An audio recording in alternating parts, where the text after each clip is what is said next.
नमस्कार, स्वागत है आपका SSC JE 2025 GK GS series में। इस वीडियो में देखेंगे एसएससी जेई 6 जून 2024 सिविल इंजीनियरिंग का इवनिंग शिफ्ट का क्वेश्चन। इसमें आप लोगों को 25 क्वेश्चन कराया जाएगा। अगर वीडियो आप लोगों को पसंद आती है तो अपने दोस्तों के साथ शेयर जरूर करें और चैनल को लाइक सब्सक्राइब करना ना भूलें और साथ ही नोटिफिकेशन को ऑन जरूर करें ताकि इस सीरीज की सभी वीडियो की जो नोटिफिकेशन है आप लोगों को सबसे पहले मिले। तो चलिए स्टार्ट करते हैं फर्स्ट क्वेश्चन से। और ये जो क्वेश्चन रहेंगे आप लोगों को डिटेल सॉल्यूशन के साथ मिलेगा और इसका जो आप लोगों को पीडीएफ मिल जाएगा। ये हमारे टेलीग्राम द इंजीनियर वीपी पर आप लोग जाकर ले सकते हैं। तो चलिए स्टार्ट करते हैं फर्स्ट क्वेश्चन से। फर्स्ट है बोरान आवर्त सारणी के किस समूह का एकमात्र जो है उपधातु है, आपको बताना है। Boron is the only metalloid of which group in the periodic table. समूह जो है 13 या समूह 5, समूह 10 या समूह 16। तो राइट आंसर हो जाएगा ग्रुप नंबर जो 13 है। तो ऑप्शन नंबर ए करेक्ट हो जाएगा, यानी ऑप्शन नंबर फर्स्ट। तो बोरान जो है आवर्त सारणी के ग्रुप नंबर जो 13 है, इसमें एकमात्र जो है मेटोलाइड है। तो ऑप्शन नंबर फर्स्ट करेक्ट हो जाएगा। बोरान आवर्त सारणी का 13 जो समूह है उसका सदस्य है। इस समूह में जो है बोरान या त्रिपरमाणविक समूह ग्रुप ऑफ ट्राइवेलेंट एलिमेंट्स भी कहा जाता है। इस समूह जो है boron, aluminium, gallium, indium, thallium और नोनियम शामिल हैं। इन सब में जो है केवल जो है बोरान है यही एक उपधातु यानी मेटोलाइड है, जबकि सभी जो तत्व हैं ये मेटल यानी धातु हैं। तो बोरान ही केवल मेटोलाइड है, बाकी जो शेष हैं सभी के सभी धातु हैं। उपधातु किससे कहते हैं तो देख लेते हैं। तो ऐसे तत्व जिनमें धातु तथा अधातु दोनों के गुण पाए जाते हैं उन्हें उपधातु यानी मेटोलाइट्स कहते हैं। आवर्त सारणी में जो मुख्य मेटोलाइट्स हैं इसे देख लेते हैं। तो बोरान जो है ये ग्रुप नंबर 30 में है। सिलिकॉन हुआ और जर्मेनियम यह ग्रुप नंबर 14 में है। जो सिलिकॉन और जर्मेनियम है बहुत ज़्यादा महत्वपूर्ण है। आर्सेनिक हुआ एंटीमनी, ये ग्रुप नंबर 15 में है। और टेलिनियम जो है ग्रुप नंबर 16 में। कभी कभी जो है पोलोनियम इसे भी उपधातु माना जाता है, यह जो है ग्रुप नंबर 16 में है। तो ध्यान रखना है आवर्त सारणी में कुल मिलाकर आप लोगों के यही उपधातु मिलेगी, इसे आप लोग जरूर याद कर लीजिए। खासकर सिलिकॉन और जर्मेनियम को ये बहुत बार पूछे जाते हैं। बोरान का उपयोग हम लोग देख लेते हैं। तो बोरान जो है बोरक्स और बोरोसिलिकेट ग्लास बनाने में उपयोग किया जाता है। डिटर्जेंट और कीटनाशकों में इसका उपयोग करते हैं। इसके साथ जो है न्यूक्लियर रिएक्टर में न्यूट्रॉन एब्जॉर्ब करने के रूप में किया जाता है बोरान का। सेकेंड क्वेश्चन है शरीर में कार्बोहाइड्रेट का प्राथमिक कार्य आपको बताना है। What is the primary function of carbohydrate in the body. Provide energy या रेगुलेट मेटाबॉलिज्म, या थर्ड है इम्प्रूव विजन, या फोर है ब्लड बिल्ड मसल्स यानी मांसपेशी बनाना। तो शरीर में जो कार्बोहाइड्रेट का प्राइमरी कार्य होता है ये होता है प्रोवाइड एनर्जी यानी ऊर्जा का उत्पादन करना। तो फर्स्ट करेक्ट हो जाएगा। तो कार्बोहाइड्रेट जो है शरीर के लिए मुख्य ऊर्जा स्रोत है, प्राइमरी सोर्स ऑफ एनर्जी है। 1 ग्राम जो कार्बोहाइड्रेट से लगभग 4 किलो कैलोरी ऊर्जा मिलती है।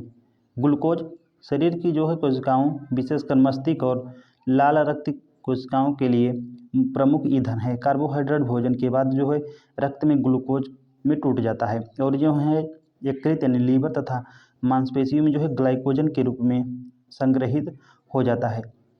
जो कार्बोहाइड्रेट है ये जो है भोजन के बाद रक्त में जो है ग्लूकोज के रूप में टूटता है, लीवर तथा मांसपेशियों में जो है ग्लाइकोजन के रूप में स्टोरेज हो जाता है। और जब शरीर को ऊर्जा की आवश्यकता होती है तो यही जो ग्लाइकोजन स्टोर किया हुआ है यह पुनः जो है ग्लूकोज में बदलकर ऊर्जा दे देता है। एक कार्बोहाइड्रेट का जो रासायनिक सूत्र है ग्लूकोज के लिए C6H12O6, क्योंकि ग्लूकोज भी क्या है कार्बोहाइड्रेट है।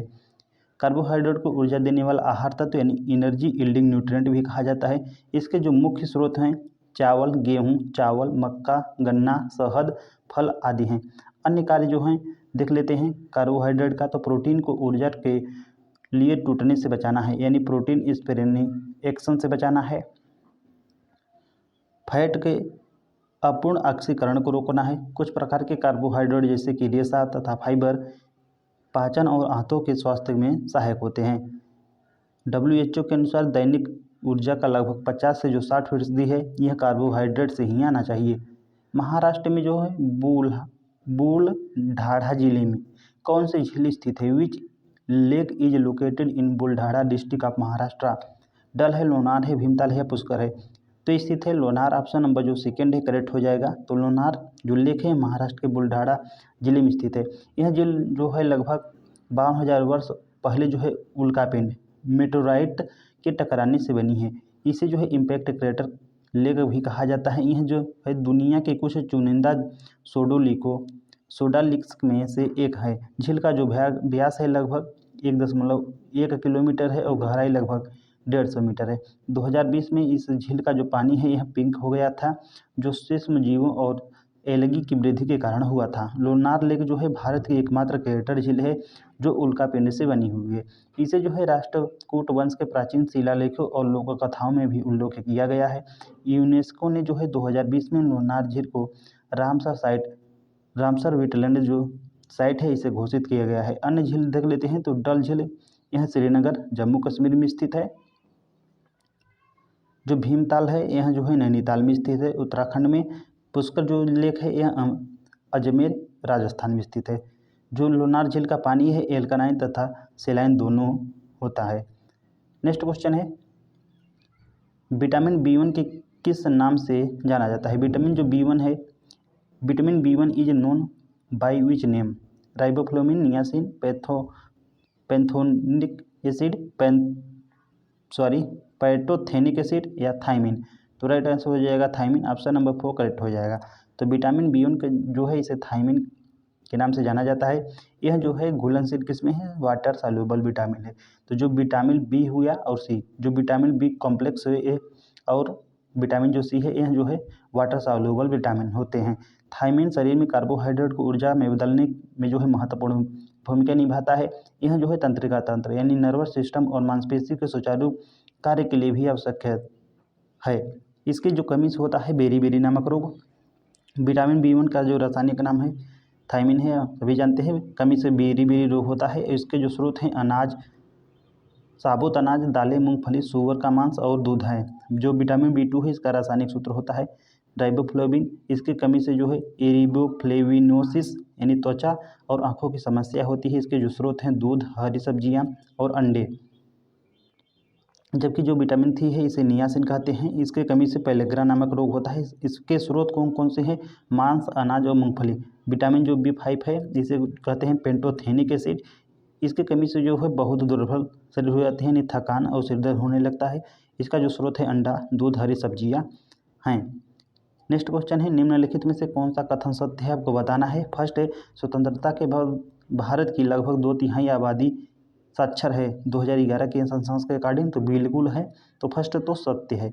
सेकंड क्या है 2001 से 2011 में पुरुष साक्षरता दर महिला साक्षरता से तेज़ी से बढ़ी है।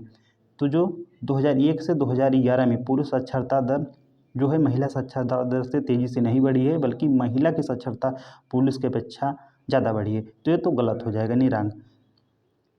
और थर्ड क्या है 2001 से 2011 में महिला साक्षरता में लगभग 10.4% की वृद्धि हुई है। तो इसमें लगभग होने के कारण इसे सत्य मान लिया जाता है। तो 1 और जो 3 है ये सत्य हैं। तो 1 और 3 किसमें है? तो ऑप्शन नंबर जो 4 है राइट हो जाएगा। स्वतंत्रता के बाद भारत की लगभग 2/3 आबादी 2011 के सेंसस के अकॉर्डिंग साक्षर है। 2011 की जनगणना के अनुसार भारत की जो साक्षरता दर है 74.04% थी, यानी लगभग 2/3 यानी 3/4 आबादी साक्षर हो चुकी है, जो स्वतंत्रता के समय मात्र 18% साक्षर थी। अतः यह कथन क्या है? सही है। जो सेकंड कथन है इसमें जो है 2011 के कारण 2001 के अकॉर्डिंग जो पुरुष साक्षरता दर थी 75.26% और महिला 53.67%। 2011 में कितना हो गया बढ़कर? पुरुष हो गए 82.14% और महिला 65.46%। पुरुष साक्षरता दर में वृद्धि हुई 6.88% की, जबकि महिला साक्षरता दर वृद्धि हुई 11.79% की, यानी महिला साक्षरता दर अधिक थी न कि पुरुष। इसलिए कथन रॉन्ग हो जाता है। 2001 से 2011 में महिला साक्षरता दर लगभग 10.4% की वृद्धि हुई। तभी हम लोग देखे हैं कि 11.79 की वृद्धि हुई, तो लगभग उसमें देने के कारण इसे सत्य मान लिया गया है। ठीक, 2011 का सेंसस देख लेते हैं तो 74.04% कुल साक्षरता दर है, यानी एवरेज है। इसमें जो पुरुष साक्षरता है 82.14% और महिला जो है 65.46% है। लिंगानुपात जो जेंडर गैप है 16.68% है। और राज्यवार साक्षरता दर 2011 के कारण सबसे अधिक जो है केरल 94% अप्रॉक्सीमेट, और सबसे कम जो साक्षरता दर वाला राज्य है वो है बिहार। स्वतंत्रता 1947 के समय जो भारत की साक्षरता दर थी ये थी 18%। अफ्रीका का वह क्षेत्र जहाँ जो है मानवीय गतिविधियाँ व जलवायु परिवर्तन से उपजाऊ भूमि जो है नष्ट हो रही हैं। इसका उदाहरण है मरुस्थलीकरण का है, विफल सिंचाई का है, लुप्त प्रजातियाँ का है, या प्रदूषण यानी पॉल्यूशन का है। तो करेक्ट आंसर हो जाएगा यहाँ मरुस्थलीकरण यानी डिजर्टिफिकेशन का है। तो ऑप्शन नंबर फर्स्ट करेक्ट हो जाएगा। तो अफ्रीका में विशेषकर जो सहारा के दक्षिण क्षेत्र हैं, साहेल रीजन में मानवीय गतिविधियाँ जैसे कि अतिचराई, वनों की कटाई, अत्यधिक खेती और जलवायु परिवर्तन में जैसे कि सूखा, वर्षा की कमी के कारण जो उपजाऊ भूमि है यह धीरे धीरे बंजर होती जा रही है। इसी प्रक्रिया को मरुस्थलीकरण यानी डिजर्टिफिकेशन कहते हैं। जो मरुस्थलीकरण का अर्थ सिंपल समझ लीजिए, उपजाऊ भूमि का धीरे धीरे मरुस्थल यानी डेजर्ट में बदल जाना मरुस्थलीकरण कहलाता है। यह समस्या न कि अफ्रीका में है बल्कि एशिया के कई हिस्से में है, जैसे कि भारत की राजस्थान, गुजरात, अफगानिस्तान और मंगोलिया आदि में भी गंभीर है। UNCCD देख लेते हैं, United Nation Convention to combat desertification, इसका जो है पूर्ण रूप है। इसकी स्थापना जो होती है 1994 में होती है। इसका जो मुख्य उद्देश्य क्या है तो मरुस्थलीकरण और भूमि क्षरण को रोकना है। अफ्रीका में जो प्रभावित क्षेत्र हैं साहिल क्षेत्र, अभी हम कौन से इसके अंतर्गत आते हैं, माली, नाइजर, चाड, सूडान आदि। सहारा मरुस्थल लगातार विस्तार इसी के कारण हो रहा है। और भारत में जो मरुस्थलीकरण है सबसे अधिक प्रभावित क्षेत्र राजस्थान जो थार मरुस्थल है। इसके अलावा जो है गुजरात, हरियाणा, आंध्र प्रदेश के भी कुछ रीजन जो है प्रभावित होते हैं। अब भारत में भी UNCCD का सदस्य है। और ये ध्यान रखना है आप लोगों को कि हर वर्ष जो है 17 जून को विश्व मरुस्थलीकरण एवं सूखा दिवस, world day to combat desertification and drought मनाया जाता है। मोस्ट इम्पॉर्टेंट डे है ये। नेक्स्ट क्वेश्चन है, वसा के लिए कौन सा एंजाइम आवश्यक है? Which enzyme is necessary for fat digestion? Sorry, वसा पाचन के लिए, बिल्कुल। तो वसा पाचन के लिए कौन सा एंजाइम आवश्यक है आपको बताना है। इन्वर्टेज है, ट्रिप्सिन है, लाइपेज है या जाइमेज है? तो किस करेक्ट आंसर हो जाएगा वसा के लिए यानी फैट के लिए जो लाइपेज है इसके यानी लाइपेज के द्वारा ही पाचन किया जाता है। तो ऑप्शन नंबर जो थर्ड है राइट हो जाएगा। तो फैट का पाचन मुख्य रूप से जो है स्मॉल इंटेस्टाइन में होता है। यहाँ जो है पैनक्रियाज से स्रावी जो पैनक्रिएटिक लाइपेज वसा को ग्लिसरॉल और फैटी एसिड में तोड़ता है। पित्त यानी बाइल जो एकत्रित से बनता है वसा की जो है इमल्सिफिकेशन यानी इमल्सिफाई करके छोटे छोटे बूंदों में तोड़ता है ताकि जो है लाइपेज आसानी से इस पर कार्य कर सके। इस प्रकार वसा का पाचन जो है बाइल प्लस लाइपेज की मदद से होता है। कार्बोहाइड्रेट का पाचन जो है यह कौन सा एंजाइम करता है तो एमाइलेज करता है। यह जो है लार तथा अग्नाशय में पाया जाता है। स्टार्च को जो है माल्टोज। और प्रोटीन का पाचन यह जो है पेप्सिन जो अमाशय में है और जो ट्रिप्सिन है यह अग्नाशय में, इसके द्वारा किया जाता है प्रोटीन का। प्रोटीन जो है एमिनो अम्ल से बना होता है। वसा का पाचन यह जो है लाइपेज नामक एंजाइम करता है। वसा का जो मेन भाग होता है ग्लिसरॉल प्लस फैटी एसिड में तोड़कर करते हैं। ये आप लोगों को ये ध्यान रखना है। और शराब यानी एल्कोहल फॉर्मेशन जो है इस किसके द्वारा किया जाता है तो जाइमेज एंजाइम के द्वारा। यह कहाँ पे पाया जाता है ईस्ट में मिलता है। जबकि जो इन्वर्टेज है यह जो है सुक्रोज जो ग्लूकोज तथा फ्रक्टोज से मिलकर बना होता है इसके लिए। और प्रयोग इसका कहाँ होता है तो शुगर इंडस्ट्री और बेकिंग में किया जाता है। इमेज वर्ड में स्पेलिंग एंड ग्रामर चेक किस टाइप में होता है। In MS Word which type is used for spelling and grammar check? Review type, home type, insert type या फॉर्मेट टाइप? तो किया जाता है रिव्यू टाइप में। ऑप्शन नंबर फर्स्ट करेक्ट हो जाएगा। तो एमएस वर्ड में स्पेलिंग और ग्रामर चेक करने के लिए जो है विकल्प वो है प्रीव्यू टाइप। इसके अंतर्गत किया जाता है। रिव्यू टाइम में मुख्य जो टूल्स होते हैं वो कौन कौन से होते हैं, तो ये होते हैं स्पेलिंग और ग्रामर, जो वर्तनी और व्याकरण की जांच के लिए किया जाता है। थेसर्स होता है जो पर्यायवाची शब्द ढूंढने के लिए किया जाता है। वर्ड काउंट शब्दों और अक्षरों की गिनती के लिए। ट्रांसलेट जो है अनुवाद करने के लिए किया जाता है। और कॉमन्स और ट्रैक चेंज संपादन और समीक्षा के लिए होता है। तो ये जो टूल हैं ये सभी के सभी जो है रिव्यू टैब में होते हैं। ये आप लोगों को ध्यान रखना है। किसमें? एमएस वर्ड में। एमएस वर्ड जो है माइक्रोसॉफ्ट का वर्ड प्रोसेसिंग सॉफ्टवेयर है। इसका जो पहला संस्करण आया 1983 ईस्वी में एमएस डॉक्स के लिए। Tab in MS Word ribbon. Home tab text formatting font paragraph के लिए। इंसर्ट जो है टैब्स टेबल्स हुआ, पिक्चर चार्ट्स और शेप के लिए। पेज लेआउट या layout, page setup, orientation, reference, table of content और सिटेशंस। जो रिव्यू है यह proofing tools, spelling and grammar, thesaurus, translate, word count के लिए। जो व्यू है इसमें जो होता है पेज व्यू और जूम। ये ध्यान रखना है आप लोगों को। राष्ट्रीय अनुसूचित जाति आयोग के कौन कार्य है, आपको बताना है कि कौन कौन से कार्य है। राष्ट्रीय अनुसूचित जाति आयोग के कार्य कौन कौन से हैं। Which are the function of the National Commission of Schedule Caste. First है अनुसूचित जातियों को संवैधानिक संरक्षण देना। Provide constitutional safeguard to SC. तो करेक्ट बिल्कुल है। तो अनुसूचित जातियों को जो है संवैधानिक संरक्षण देना, तो फर्स्ट तो सही है। उनके हितों के उल्लंघन की जांच करना, तो हितों के लिए तो नहीं है, तो दो गलत हो जाएगा। उनकी सुरक्षा पर पीएम को रिपोर्ट देना, तो बिल्कुल है। राष्ट्रपति को अवार्षिक रिपोर्ट प्रस्तुत करना, तो ये भी सही है। 1, 3, 4 जो है ये सही हैं। तो देख लेते हैं 1, 3, 4 ऑप्शन नंबर जो फर्स्ट है यही करेक्ट हो जाएगा इसका। तो राष्ट्रीय अनुसूचित जाति आयोग NCSC की जो स्थापना होती है आर्टिकल नंबर 338 के अंतर्गत की गई है। इसका जो मुख्य कार्य है अनुसूचित जातियों के आधिकारिक हितों की रक्षा करना है। इसके जो प्रमुख कार्य हैं देख लेते हैं। तो अनुसूचित जातियों के हितों और अधिकारों के उल्लंघन की जांच करना है।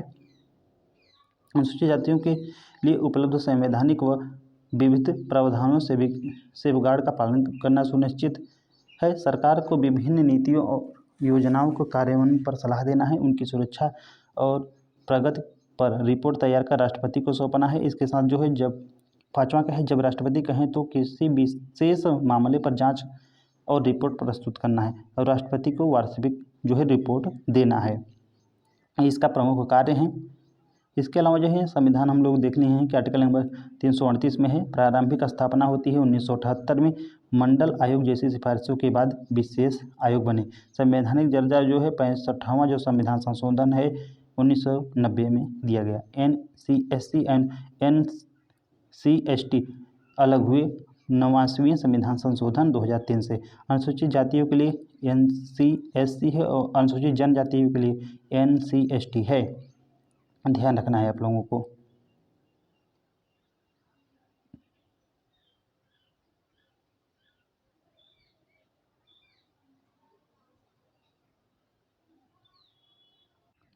सॉरी जो इसका क्वेश्चन सही हो जाएगा, माय मिस्टेक। ये उनकी सुरक्षा पर पीएम रिपोर्ट न देना, राष्ट्रपति की वार्षिक रिपोर्ट प्रस्तुत करना, ये है। तो इसका जो करेक्ट आंसर हो जाएगा ऑप्शन नंबर 3 हो जाएगा। 1, 2, 4। चलिए आप लोग इसका जो है कार्य देख लीजिएगा, उसी से मिला लीजिएगा। अगर मेरी मिस्टेक हुई हो तो प्लीज़ मैं रिक्वेस्ट करता हूँ जो इसके कार्य हैं 6 आप लोग देख लीजिएगा एक बार पुनः। मैं PDF आप लोगों को दे ही दूंगा।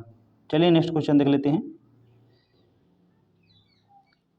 मैंगो सावर किसे कहा जाता है? The term mango shower refers to.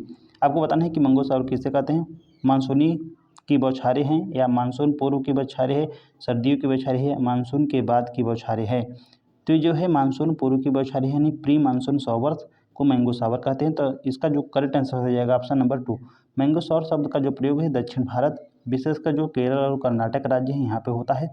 ये जो मानसून है पूर्व की बौछारें के लिए किया जाता है। ये बौछारें मार्च से मई के महीने के बीच आती हैं। इनका नाम इसलिए पड़ा है क्योंकि ये जो है बारिश कच्चे आम यानी जो राम मैंगो है इनको पकाने में सहायक होती हैं। ये प्रारंभिक गर्मी यानी समर मंथ में होती हैं और मानसून का संकेत मानी जाती है। मैंगो सावर प्री मानसून सोवर इन साउथ इंडिया, स्पेशल जो है कर्नाटक और केरला में, और जो नार्वेस्टर या काल वैसाखी है, इसे जो है अचानक आने वाली आंधी या बारिश कहते हैं। थंडर स्ट्रॉम है, इसे जो है पश्चिम बंगाल, बिहार और असम में कहा जाता है। नार्वेस्टर और काल वैसाखी किसे कहते हैं? तो अचानक आने वाली आंधी और बरसात को पश्चिम बंगाल, बिहार और असम में नार्वेस्टर या काल वैसाखी कहा जाता है। जबकि जो ब्रस्ट ऑफ मानसून है, यहाँ मानसून की अचानक और भारी शुरुआत जो जून महीने में होती है इसे कहते हैं। और रिट्रेनिंग मानसून या नॉर्थ ईस्ट मानसून यह जो है अक्टूबर और नवंबर में होती है, जो तमिलनाडु, आंध्र प्रदेश, पुडुचेरी में वर्षा कराती है। और वेस्टर्न डिस्टर्बेंस किसे कहते हैं? तो सर्दियों में उत्तरी भारत में पश्चिम से आने वाली जो चक्रवाती तूफानें होती हैं, विशेषकर पंजाब, हरियाणा, हिमाचल प्रदेश में वर्षा कराती हैं, इन्हें वह वेस्टर्न डिस्टर्बेंस कहा जाता है। यदि कोई सरकार मंदी में आर्थिक विकास को बढ़ावा देना चाहती है तो वह कौन सा उपाय अपना सकती है, आपको बताना है। सार्वजनिक व्यय कम करके, या सख्त व्यापार बाधाएं लागू करें, या सार्वजनिक व्यय बढ़ाए, या करों में काफ़ी वृद्धि करें। तो करेक्ट आंसर हो जाएगा increase public expenditure, option number 3। तो मंडी यानी रिसेशन ऐसी आर्थिक स्थिति जिसमें जो है उत्पादन घटता है, बेरोजगारी जो है बढ़ती है तथा मांग जो है यानी डिमांड यह कम हो जाती है, इसे मंदी कहते हैं यानी रिसेशन। मंदी से उबरने के लिए जो है सरकार कीनीज इकोनॉमिक्स के सिद्धांत पर चलती है। जॉन मेनार्ड किन्स के अनुसार सरकार को सार्वजनिक व्यय, पब्लिक एक्सपेंडिचर जो है बढ़ाना चाहिए, जिससे कि सड़क, रेल, बांध, स्कूल हुआ, अस्पताल बनवाना। इसमें जो है बाजार में पैसे का प्रभाव बढ़ता है, रोजगार पैदा होता है और मांग यानी डिमांड जो है बढ़ती है, उत्पादन और विकास में भी वृद्धि होती है। मंदी किसे कहते हैं? तो लगातार 2 तिमाही यानी 2 कंसेक्यूटिव क्वार्टर्स का जो है जीडीपी जो है नकारात्मक वृद्धि क्या कहलाती है? मंदी। कीनेसियन पॉलिसी, तो मंदी से निपटने के लिए सरकार को डिमांड साइड पब्लिक अपनानी चाहिए। उपाय इसके क्या हैं? तो सार्वजनिक खर्चा को बढ़ाना है, करों में कमी करना है, डिस्पोजल इनकम बढ़ाने और सस्ते ऋण उपलब्ध कराना है, लोअर इंटरेस्ट रेट। इसके जो विपरीत है मुद्रास्फीति यानी इन्फ्लेशन। जब महंगाई बहुत बढ़े, सरकार को खर्च घटाना और कम बढ़ाना चाहिए, कर जो है बढ़ाना चाहिए। इन्फ्लेशन में सरकार को जो है खर्च घटाना चाहिए तथा जो कर है यानी टैक्स इसे बढ़ाना चाहिए। रेगुलेटिंग एक्ट 1773 के तहत ब्रिटिश सम्राट द्वारा ब्रिटिश भारत के निम्नलिखित में से किस शहर में सर्वोच्च न्यायालय की स्थापना की गई थी? तो की गई थी कलकत्ता में, ऑप्शन नंबर 2 राइट हो जाएगा। तो रेगुलेटिंग एक्ट 1773 ब्रिटिश संसद द्वारा पारित पहला महत्वपूर्ण अधिनियम था जिसने ईस्ट इंडिया कंपनी पर नियंत्रण स्थापित किया। इसके प्रावधानों में शामिल था गवर्नर जनरल ऑफ बंगाल बना। पहला जो गवर्नर जनरल ऑफ बंगाल बना वो था वारेन हेस्टिंग। गवर्नर जनरल को सहायता देने के लिए एग्जीक्यूटिव काउंसिल जो है इसकी स्थापना हुई थी। ब्रिटिश क्राउन ने 1774 में कलकत्ता में सुप्रीम कोर्ट ऑफ जुडिकेटर स्थापित किया गया। इसके जो पहला मुख्य न्यायाधीश था जो था एलिजा एम्पियर। यह जो है भारत का पहला सुप्रीम कोर्ट था जिससे जो है अधिकारी क्षेत्र को लेकर कई विवाद उत्पन्न हुए। रेगुलेटिंग एक्ट 1773 आया, इसी के तहत जो है सुप्रीम कोर्ट की स्थापना होती है। 1774 में कलकत्ता में पिट्स इंडिया एक्ट आता है 1784 में। यह जो था dual control company plus British government पर था। जो चार्ट एक्ट 1873 है, इसे जो है गवर्नर जनरल ऑफ बंगाल से चेंज करके गवर्नर जनरल ऑफ इंडिया कर दिया गया। और जो पहला गवर्नर जनरल था इंडिया को था विलियम बेंटिंक। जो चार्टर एक्ट 1853 है, इसमें जो है लेजिस्लेटिव काउंसिल का विस्तार किया गया। और जबकि जो गवर्नमेंट ऑफ इंडिया एक्ट 1858 है, इसमें जो है कंपनी का रूल समाप्त करके ब्रिटिश क्राउन के हाथों पर चला गया। सेल्सियस पैमाने पर पानी का जो हिमांक यानी फ्रीजिंग पॉइंट है, आपको बताना है कितना होता है। तो 0 डिग्री सेंटीग्रेड होता है, ऑप्शन नंबर 2 राइट हो जाएगा। तो फ्रीजिंग पॉइंट ऑफ वाटर, हिमांक बिंदु वह तापमान जिस पर पानी ठोस यानी बर्फ में बदल जाता है उसे फ्रीजिंग पॉइंट ऑफ वाटर कहते हैं। सेल्सियस पैमाने पर जो फ्रीजिंग पॉइंट होता है 0 डिग्री, और जबकि बॉइलिंग पॉइंट होता है वो 100 डिग्री सेंटीग्रेड होता है। और जबकि फ़ारेनहाइट पर या 32 फ़ारेनहाइट पर फ्रीज हो जाता है और उबलने लगता है 212 डिग्री फ़ारेनहाइट पर। सेल्सियस का जो आविष्कारक है एंडर्स सेल्सियस ने 1742 ईस्वी में विकसित किया था। ये हम लोग देख लिए हैं। जो कि फ़ारेनहाइट को जो है डेनियल गैब्रियल फ़ारेनहाइट ने 1724 ईस्वी में विकसित किया था। केल्विन के जो है एब्सोल्यूट टेम्परेचर स्केल पे मापा जाता है। इसका जो फ्रीजिंग पॉइंट होता है 273 केल्विन और जो बॉइलिंग पॉइंट होता है 373 केल्विन। एब्सोल्यूट जो है 0 केल्विन माइनस 273 डिग्री इक्वल होता है, जो एब्सोल्यूट 0 है। बिहार के मिथिला क्षेत्र के मछुआरे निम्नलिखित में से कौन सा लोक नृत्य करते हैं? तो करते हैं कमला। ऑप्शन नंबर सी राइट हो जाएगा। बिहार में जो है लोक नृत्यों की विविधता है। मिथिला क्षेत्र के मछुआरे कमला नृत्य करते हैं, जो नदी और जीवन से जुड़ा हुआ है। बिहार के अन्य जो प्रसिद्ध लोक नृत्य हैं कर्मा, कजरी, झूमर, झरनी, जाट जाटिन, झूमरी, सोहर, खिलवाना, नटुआ, नाचिनी, झिझिया, धमार, जोगिरा, कृषि नृत्य इत्यादि हैं। निम्नलिखित में से मिलान करना है आपको। Propene, propyne, propane. तो जो प्रोपीन है, प्रोपाइन है, प्रोपेन। प्रोपेन जो होता है सिंगल बॉन्ड होता है, ये आप लोगों को ध्यान रखना है। प्रोपीन जो है डबल बॉन्ड, प्रोपाइन जो है इसमें थर्ड बॉन्ड होता है। और जो प्रोपेन है यह जो होता है संतरित यानी सैचुरेटेड होता है, तो ए का 3 हो जाएगा। और जो प्रोपीन है यह असंतरित 3 कार्बन श्रृंखला वाला जिसमें दोहरा बंध होता है, तो बी का 2 हो जाएगा। और सी का जो हो जाएगा वो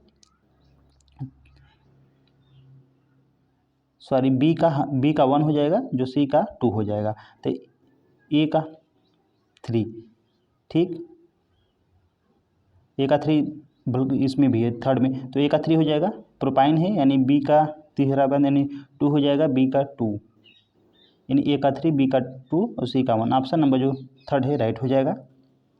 तो प्रोपेन यह जो है unsaturated 3 carbon chain with double bond, यह एल्केन है।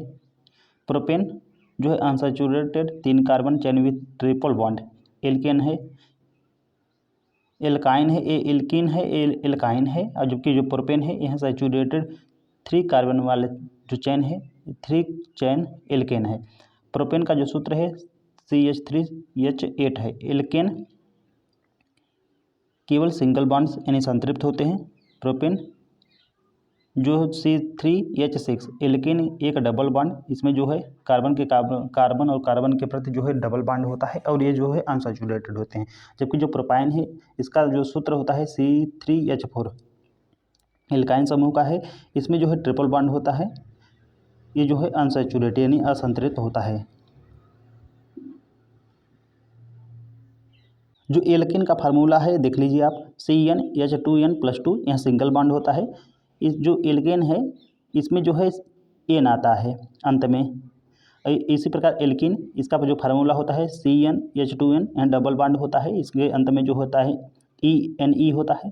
एल्काइन जो होता है इसका फार्मूला CnH2n-2, यह ट्रिपल बॉन्ड होता है, इसका जो अंत में आता है ई ना होता है, आई ना आता है, YNE। निम्नलिखित में से कौन सा जोड़ा सही ढंग से मेल नहीं खाता है आपको बताना है। ओलंपिक 2020 टोक्यो में हुआ था, राष्ट्रमंडल खेल 2022 इंग्लैंड में, फीफा विश्व कप फुटबॉल 2022 जापान में नहीं हुआ था, यह कतर में हुआ था। आप लोगों को ध्यान रखना है, इसलिए थर्ड तो गलत हो जाएगा। AFIH पुरुष हॉकी विश्व कप 2023 भारत में हुआ था, तो 1, 2, 4 ये राइट है। तो ओलंपिक 2020 जो है टोक्यो में आयोजित किया गया। कोविड-19 के कारण 2021 में हुए, लेकिन आधिकारिक तौर पर नाम रहा Tokyo 2020। Commonwealth game 2022 England Birmingham में आयोजित किया गया। 2022 में बर्मिंघम इंग्लैंड में आयोजित हुए। फीफा वर्ल्ड कप 2022 यह जो है कतर में, यह जो है मध्य पूर्व मिडल ईस्ट में आयोजित पहला फीफा वर्ल्ड कप था। FIH men's hockey world cup 2023 India में आयोजित किया गया। उड़ीसा यानी भुवनेश्वर एवं राउरकेला में आयोजित हुआ इसका। और ओलंपिक 2024 ये फ्रांस की राजधानी पेरिस में। ओलंपिक 2028 जो है लॉस एंजलिस USA में आयोजित किया जाएगा। ओलंपिक 2032 ब्रिस्बेन ऑस्ट्रेलिया में। और जो फीफा 2026 है यह USA, कनाडा, मैक्सिको जॉइंटली करेंगे। ये इसका अभी जो है ऑस्ट्रेलिया रद्द कर रहा है। कॉमनवेल्थ गेम 2026 जो है ग्लासगो स्कॉटलैंड में आयोजित किया जाएगा। FIH men's hockey world cup 2018 जो है भुवनेश्वर उड़ीसा में किया गया था। और FIH men's hockey world cup 2023 Bhubaneswar Rourkela Orissa में आयोजित किया गया था।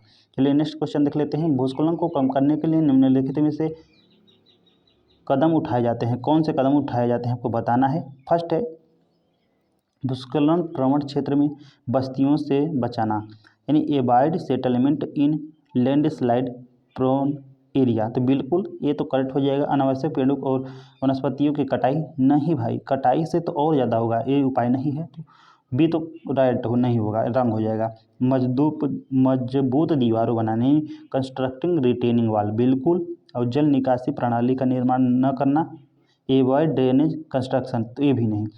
ड्रन जो है एवॉइड ड्रेनेज कंस्ट्रक्शन, बिल्कुल जल निकासी प्रणाली का निर्माण करना होता है। तो इसका राइट आंसर क्या हो जाएगा, फर्स्ट और रिटर्निंग वाली सी। तो 1 और 3 ऑप्शन नंबर जो 4 है राइट हो जाएगा। तो भूस्खलन यानी लैंड स्लाइड कम करने के लिए जो निम्न उपाय है, भूस्खलन प्रवण क्षेत्र में बस्तियों से बचाना है, खतरनाक ढलानों या कमजोर मिट्टी वाले क्षेत्रों में जो है निर्माण कार्य से बचना चाहिए। मजबूती जो है दीवार यानी जो रिटेनिंग वाल है इनका उपयोग करना चाहिए। रिटेनिंग वाल जो है मिट्टी और चट्टानों को सहारा देती हैं जिससे ढलान स्थिर रहता है। इसके अलावा जो है ढलानों पर वनस्पति आवरण यानी जो है वेजिटेशन कवर बनाए रखना चाहिए। रिटेनिंग वाल और रॉक जो बोल्ट हैं इसका निर्माण, उचित जल निकास प्रणाली ड्रेनेज सिस्टम बनाना चाहिए।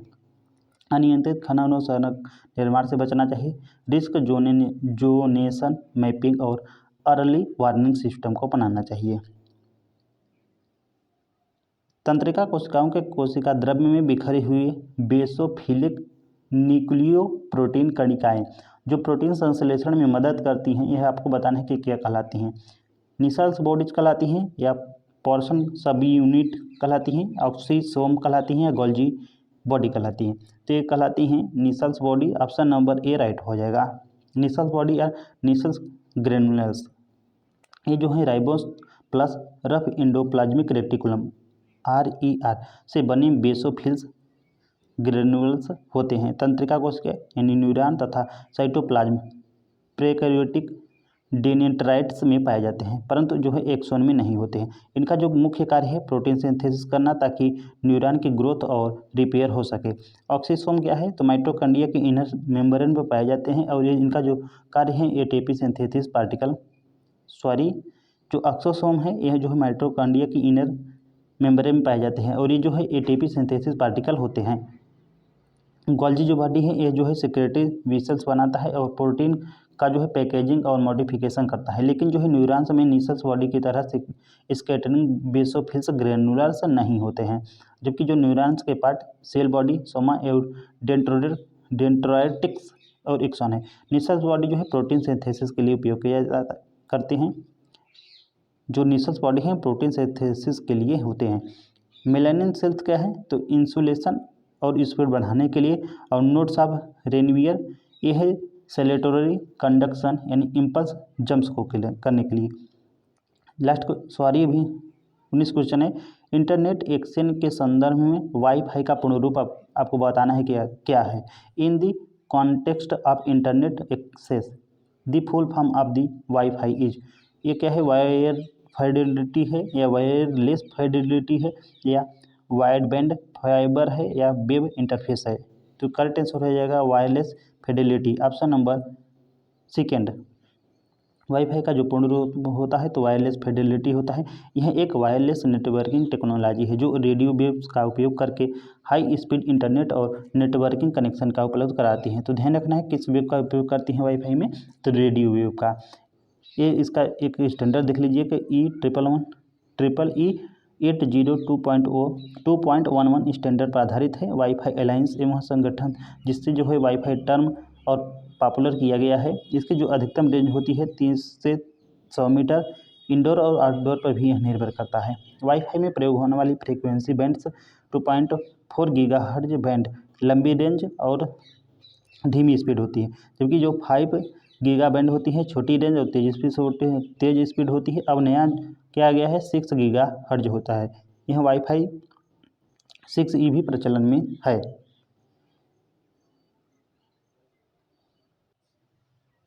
भारतीय संविधान के नए अध्याय भाग नंबर 4 भारतीय संविधान के नए अध्याय 4 और भाग जो है 12 में अनुच्छेद 301 के रूप में निम्नलिखित में से किस मौलिक अधिकार को संवैधानिक अधिकार के रूप में संशोधित किया गया?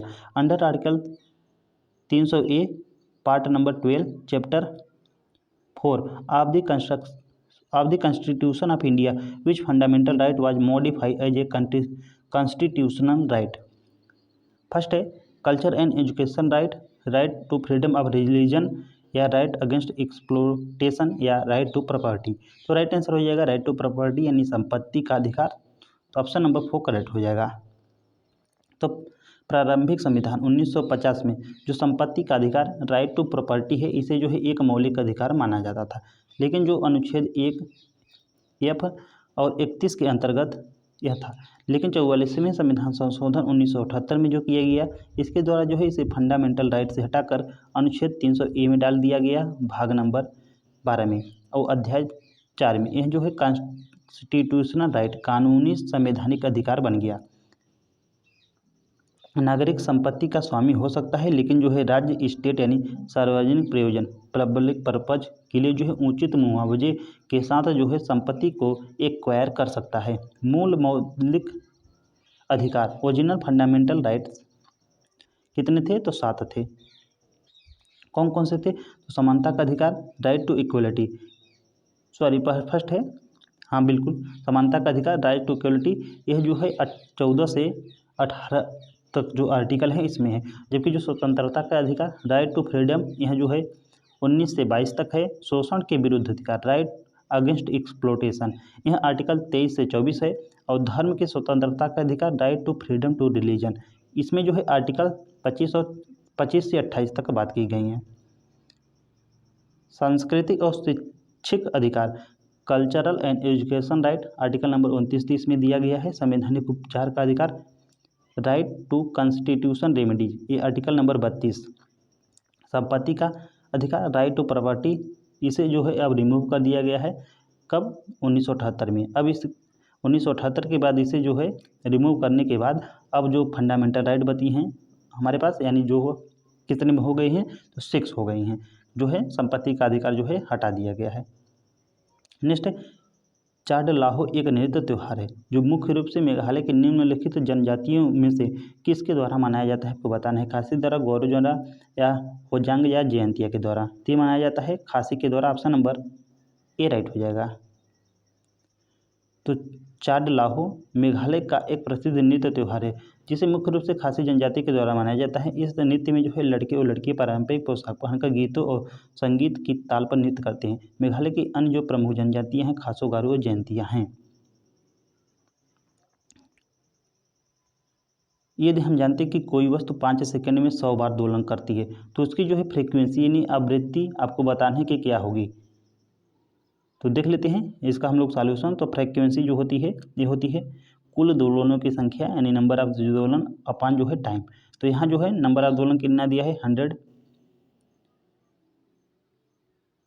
आप लोग सिंपल ध्यान रखने कि जो फ्रीक्वेंसी निकालने के लिए नंबर ऑफ दोलन यानी n/t कर दें। तो जो नंबर ऑफ दोलन दिया है 100 दिया है और जो समय कितना दिया है ये 5 दिया है। तो कितना आ जाएगा? 20 हर्ट्ज। तो जो नंबर ऑफ दोलन यानी फ्रीक्वेंसी कितनी आ जाएगी? तो 20 हर्ट्ज आ जाएगी। ऑप्शन नंबर 3 करेक्ट हो जाएगा। सिंपल आप लोगों को याद रखना है। और जबकि जो फ्रीक्वेंसी है इसे हर्ट्ज में मापी जाती हैं, जो कि जो टाइम पीरियड है ये होता है फ्रीक्वेंसी का अपोजिट यानी A1/F जो होता है टाइम पीरियड होता है। ध्वनि की जो सामान्य सुनने योग्य आवृत्ति होती है ये होती है 20 से 20,000 हर्ट्ज यानी 20 किलो हर्ट्ज के बराबर। भारत की जनगणना 2011 के अनुसार किस राज्य ने भारत में दूसरी सबसे अधिक साक्षरता दर्ज की है? नागालैंड ने की है, गोवा ने, त्रिपुरा ने, या मिजोरम ने? तो ये की ही मिजोरम ने। ऑप्शन नंबर 4 करेक्ट हो जाएगा। तो भारत की जनगणना 2011 के अनुसार साक्षरता दर यानी लिटरेसी जो रेट है इंडिया का सबसे अधिक जो है केरल का लगभग 93.91%, सबसे हाईएस्ट केरल का है। इसके बाद सेकंड पर मिजोरम है 91.58 के साथ सेकंड पर। और त्रिपुरा जो है 87.24% के साथ थर्ड पर है। गोवा जो है थर्ड पर है। इसमें जो है यहाँ तक तो सीरियल वाइज है, लेकिन ये जो थे ये क्वेश्चन के अकॉर्डिंग। तो त्रिपुरा जो है इसका जो साक्षरता यानी लिटरेसी रेट है 87.22% और गोवा का 88.70%। नागालैंड का है 79.55%। भारत की जो औसत लिटरेसी रेट है 2011 सेंसस के अकॉर्डिंग 74.04%, जिसमें जो है पुरुष 82.14% और महिला जो है 65.46% साक्षर हैं। सबसे कम जो साक्षर राज्य है 2011 के अनुसार बिहार है 63.82%। केंद्र शासित प्रदेशों में हाईएस्ट जो लिटरेसी रेट है ये है लक्षद्वीप की 92.28%। 2011 के जनगणना के अनुसार जो भारत की जनसंख्या है 121 करोड़ है। शरीर की रक्त शर्करा के स्तर को विनियमित करने में अक्षमता किस बीमारी की विशेषता है आपको बताना है। अस्थमा की है, गठिया की है, मधुमेह यानी डायबिटीज की, या उच्च रक्तचाप हाइपर टेंशन है। तो करेक्ट आंसर हो जाएगा डायबिटीज का। तो ऑप्शन नंबर जो 3 है ये राइट हो जाएगा, मधुमेह डायबिटीज मिल्ट्स। यह एक चयापचय यानी मेटाबॉलिक रोग है जिसमें जो है शरीर रक्त शर्करा जो ब्लड ग्लूकोज है इसके जो स्तर है यह नियंत्रित करने में असमर्थ होता है। तो मधुमेह यानी डायबिटीज में क्या है कि जो ब्लड शुगर होती है यह कंट्रोल नहीं होती है, इसी के कारण होता है।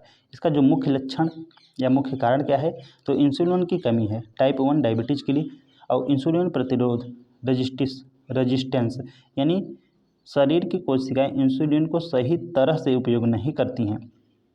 परिणाम रक्त में ग्लूकोज की मात्रा बढ़ जाती है जिसे हाइपोग्लाइसीमिया कहा जाता है। इंसुलिन यह एक हार्मोन है जो पैनक्रियाज की जो बीटा सेल है इंसेल्ट्स ऑफ लैंगरहैंस इससे जो है स्रावित होता है। नेक्स्ट है सामान्य रक्त शर्करा स्तर। तो होता है लगभग 70 से 100 मिलीग्राम पर डेसी, और भोजन के बाद जो हो जाता है 140 मिलीग्राम पर डेसीलीटर से कम हो जाता है, ध्यान रखना है।